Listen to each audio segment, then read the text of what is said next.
Well, we are now in double digits of the Paris Olympics, and if date 10 was anything to go by, it's just reiterated to us that the Olympics for Indians still is a theater of heartbreaks and plenty of history.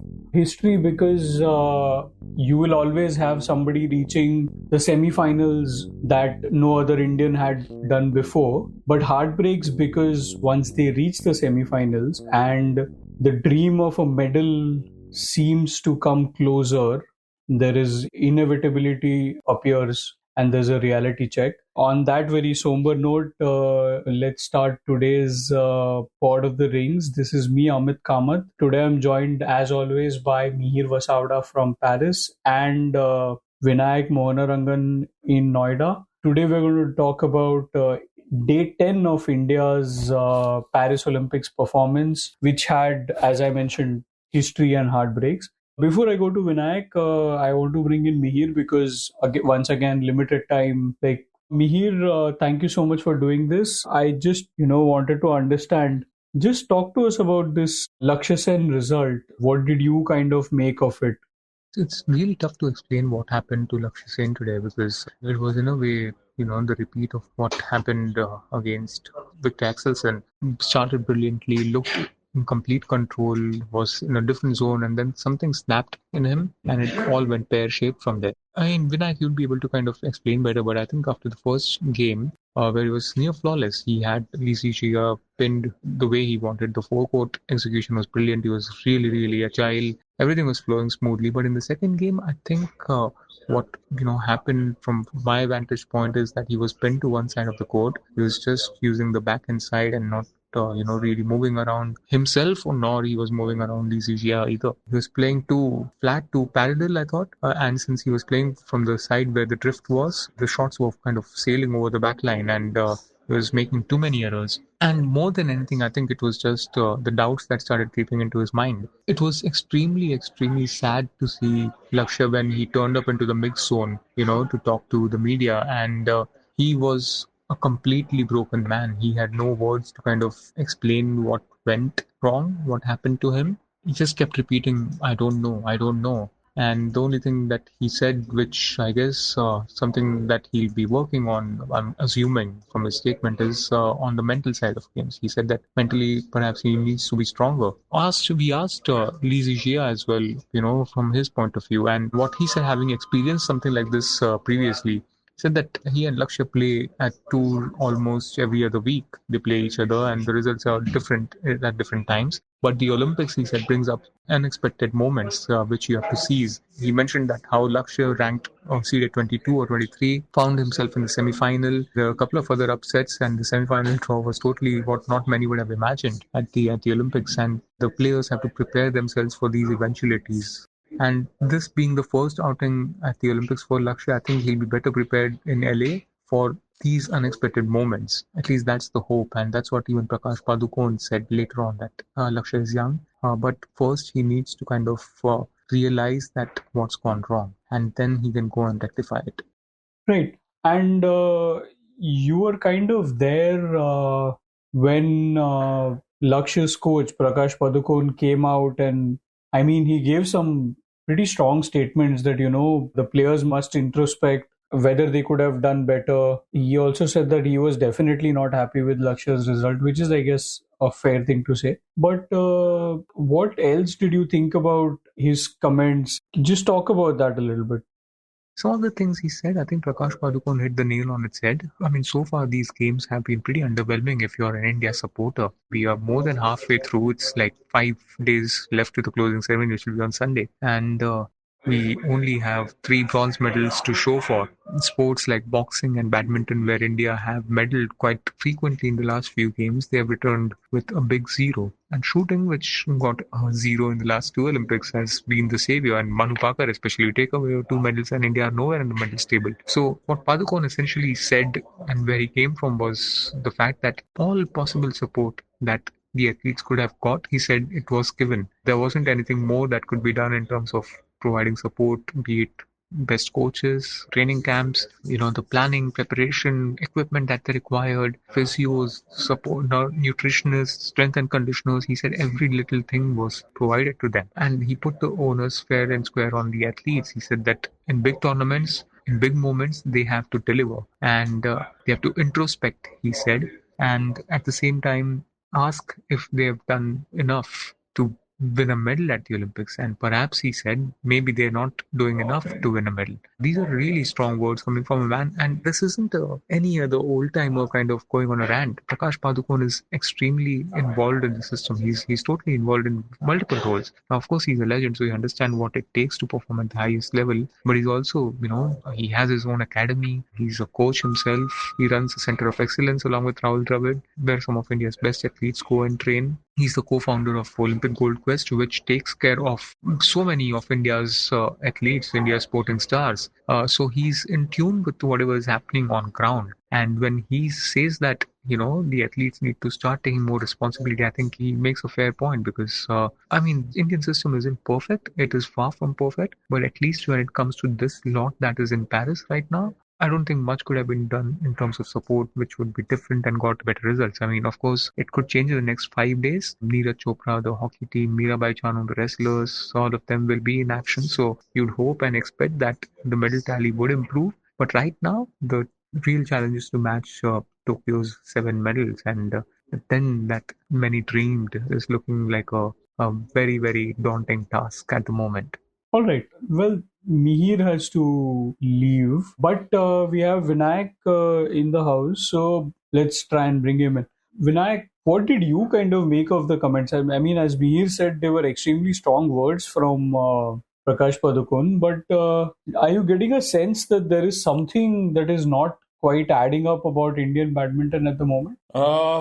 Yeah.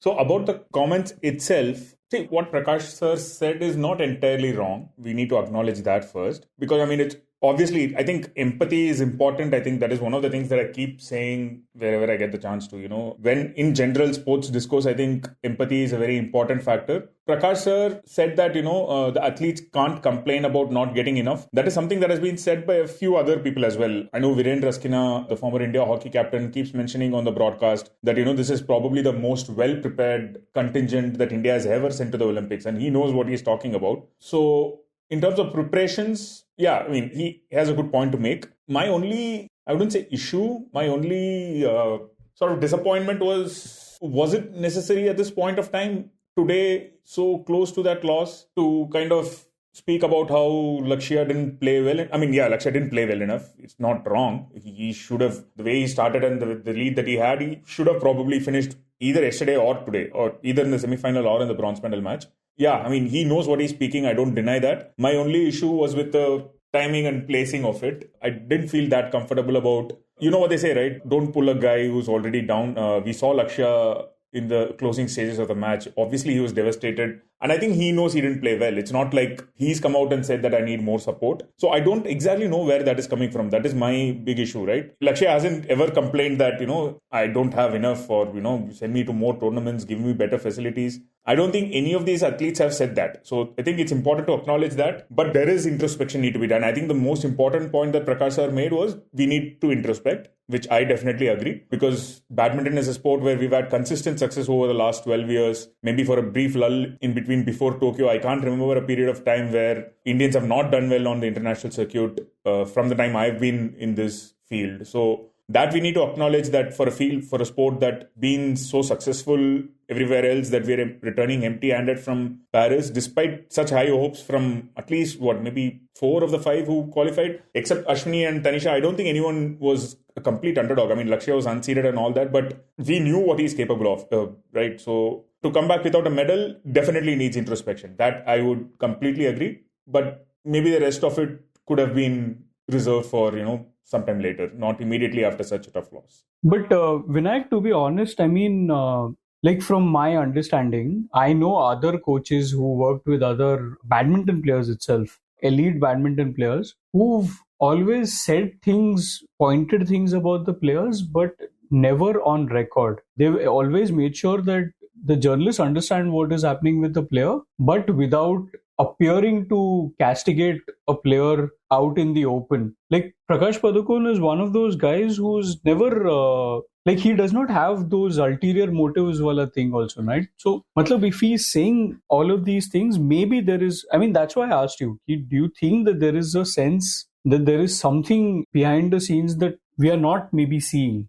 Well, tough to say that. See, okay, so treating Paris as an isolated event, there are definitely issues because, I mean, we see other countries coming up to the Olympics, being well prepared, delivering under pressure, living up to expectations. But we also see people not living up to expectations. I mean, men's singles, for example, right? I mean, there are other countries where seeded players were there. I mean, Indonesia could easily turn around and say, our structure is not that great. But it's almost down to the culture, I think, where I think that's where the work needs to be done. It's kind of the top-down approach that we generally tend to have in Indian sport, right? Look after the top guys, make sure that they get everything, they go to the Olympics. Maybe that needs a relook. The next Olympic cycle, maybe start from bottom down. Focus on the Asian junior circuit, general junior circuit. Make sure that we have a rung developing. This is something that I think we discussed a lot post Thomas Cup, right? Thomas Cup win was enormous. I think when people say that, why don't Indian shuttlers deliver at big tournaments, that is kind of something that disappoints me because we are Olympic obsessed, right? I mean, for us, the Olympic medal is the be all and end all. And we've won world championship medals as well. Right. We have a world champion. We've won world championships medals. We have Thomas Cup gold that,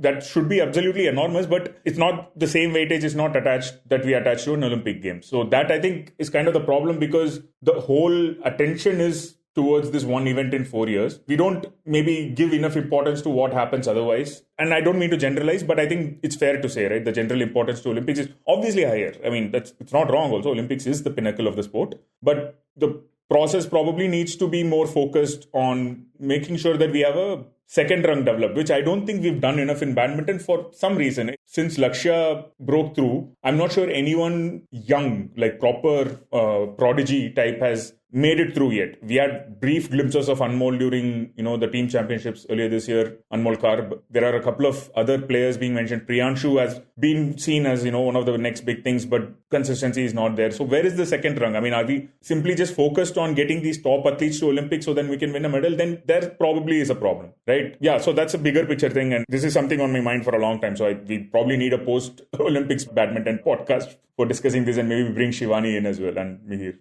Absolutely. Plus, just one final thing, but because the way we look at it right now, obviously Satvik Chirag will be there. Obviously, Gayatri and Teresa Jolie will be there. And obviously we'll have Lakshya. But you look at maybe Los Angeles, because we are looking at the Olympics as milestone or markers. You look at Los Angeles and right now, do you think of any... I know Axelsen has obviously spoken of Lakshya as a gold medal prospect, not even just a medal prospect. I mean, when you go through 2 back-to-back losses like this, as you said, empathy is very, very important. Dealing with a loss like this, or how we talk about an athlete in the face of 2 back-to-back losses like this, is kind of a make or break thing. Like, it could be something that happened with, Deepika Kumari after London, where suddenly everything was like, you were world number 1 and you did not perform. Hopefully that doesn't happen. Hopefully by Los Angeles 2028, Lakshya Sen actually, completes the prophecy that Victor Axelsen has made on his behalf. But because we have a tight schedule, maybe we should talk about other events. Other heartbreaks, you mean? Well, yeah, other heartbreaks. I think we had one in the form of an injury today with Nisha, where she was in the quarterfinals, she was leading. One win, she enters the semis, and then she picks up an injury. Vinayakk, you watched that match closely. Just talk to us about that a little bit. Oh, yeah. Flashbacks of Vinesh at Rio. There was a top shot. The camera panned, to the aerial shot where they show the mat and Nisha was prone and in tears. And it kind of immediately brought back memories of Vinesh from Rio when she got injured during her bout, and a day where she was looking so good. She was one of the medal contenders. Everyone was speaking about Vinesh being a prospect, and it all just ended in a moment, went up in smoke. This was a little more drawn out. Actually, this kind of made it worse because with Vinesh, we knew that the moment she got injured, it was over. But this was like, turning the knife in almost. slowly till, you feel the pain. Nisha got injured when she was 8-1 up. Unfortunately, we couldn't really make out what the injury was because the broadcasters cut to an ad for some reason when the treatment was going on, so we had no idea. They kept cutting to an ad every time she had a medical timeout, which is, great broadcasting, I must say. But yeah, apart from that, we couldn't really figure out what was going on, but every time she came back, she tried to continue. She didn't pull out. I think it started with a finger issue, and then she was holding her elbow, then she was holding her shoulder, and had a few medical timeouts and kept continuing. And she kept coming back. She was in tears, but she kept coming back to the mat, kept trying to prolong it because thinking, there is some time before the semifinals that was supposed to be held later in the day. Maybe she thought she could get better. I mean, this is the athlete's mindset that I keep talking about, right? They're wired different. They know that they've put in everything to get this far, and she kept going for it, but from an 8-1 lead, and there was not much time left, and the North Korean, wrestler went for it, and you can't. Yeah, I mean, that's what she's supposed to. She's supposed to try and win the bout. So yeah, it ended very painfully because Nisha couldn't defend, couldn't attack, nothing was going right, and the North Korean got enough points with seconds left to win 10-8, and Nisha left the mat in tears. And the North Korean promptly went and lost the semi-final after that, 10-0 to the American wrestler. So even if Nisha was somehow magically fixed up for a repechage chance tomorrow, that's gone now. There's no repechage. Yeah, altogether, I think that's when we probably sit and compile a list of heartbreaks at the end of the Olympic Games, which I have a feeling we will. This might be in top 3 for me, just for the sheer nature of how it panned out. I mean, not saying that Nisha would have won a medal or something because there are tougher tests ahead, but how it panned out, yeah, just incredibly unlucky.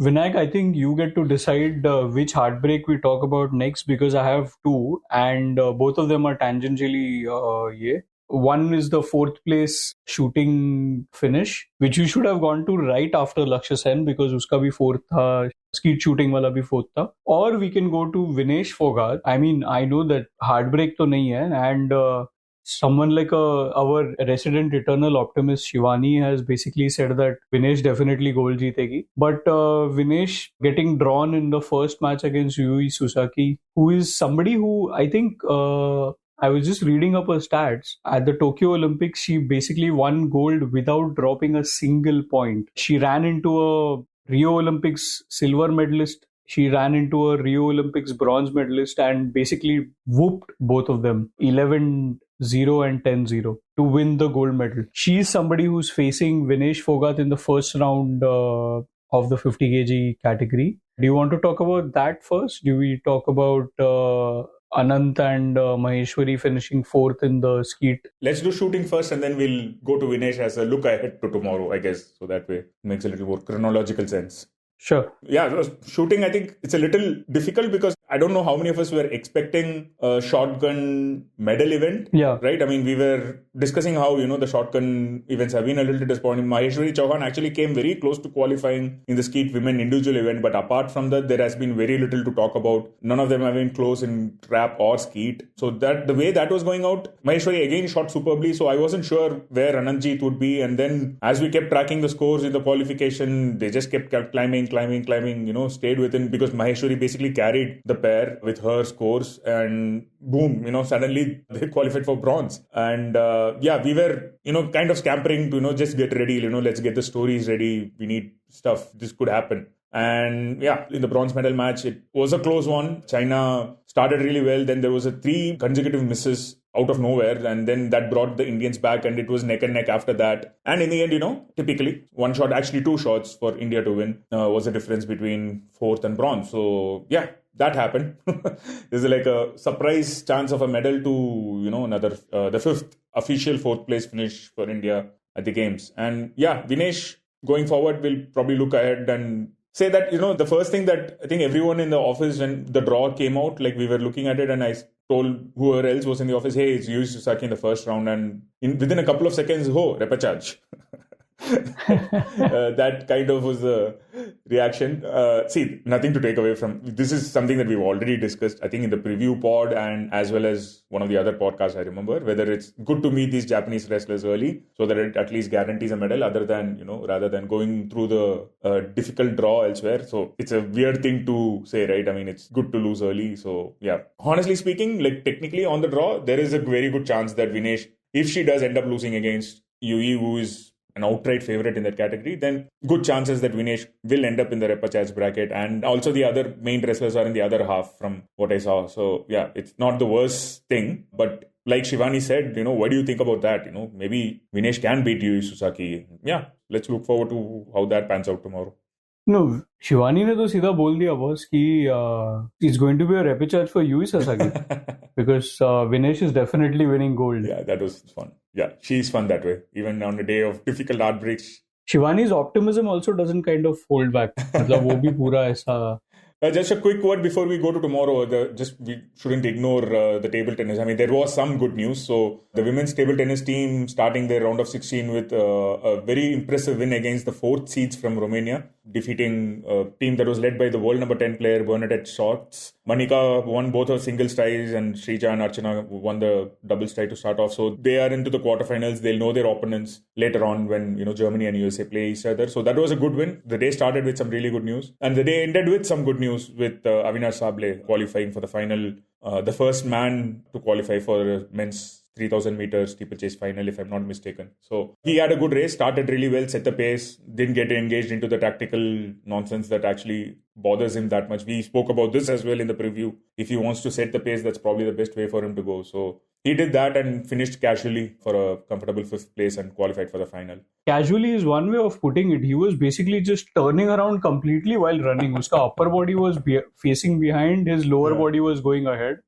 by the end of the race. But Vinayk, I think you've injected way too much optimism into this podcast episode, and I don't like it. So which is why I'm going to drag back it to the thoda sa neutrality and just point out a stat that of the 21 4th place finishes that we've had in history at the Olympics, 23%, like almost 1/4 now, have come at the Paris Olympics. Yay. Well, that's a good note to go into tomorrow's events. It's one of those very, very heavy, crazy sport days for Indian Olympic sport. You have Neeraj Chopra in action. You have, obviously, qualifying action. He's not going to compete in the finals. You'll have the semi-final of India and Germany tomorrow. You'll have Vinesh Phogat, obviously, in action. The men's table tennis team will play. Obviously, here, I don't think you can pick either of these three. You can't pick Vinesh or you can't pick Neeraj or hockey. If you had to pick something else from the rest, what is the one thing that you would recommend that people watch, Vinayk? Hey,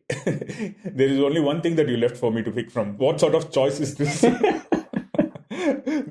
There is only men's table tennis team event. There are only 4 sporting disciplines tomorrow for India. So athletics, men's table tennis, wrestling, and hockey late in the night. Yeah, men's table tennis, that's a tough one. You could have chosen the women's 400 meter repechage race. Yeah, sure.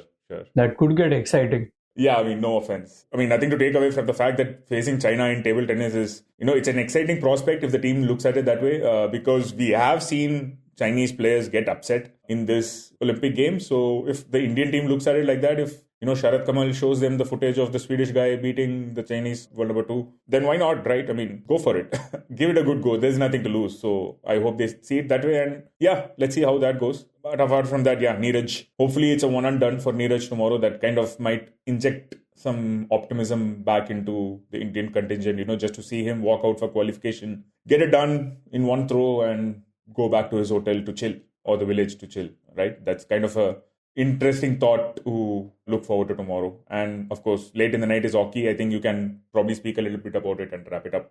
No, I think we might have to wrap it up much before because I have a feeling that tomorrow we will be talking a lot about hockey one way or another. So we are going to end this episode. We'll be back tomorrow with one more episode, one more conversation about sport and the Olympics and India's place in the Olympics. We'll also have Mihir and Vinayakk back. But for now, this is me, Amit Kamath, saying goodbye on behalf of my co-host and myself. Thank you so much for listening. Goodbye. You were listening to Express Sports by the Indian Express. This week's show was edited and mixed by Suresh Pawar and produced by me, Shashank Bhargava. If you like the show, then do subscribe to us wherever you get your podcasts. You can also recommend the show to someone you think will like it. Share it with a friend or someone in your family. It's the best way for people to get to know about us. You can also tweet us at Express Podcasts and write to us at podcasts@indianexpress.com.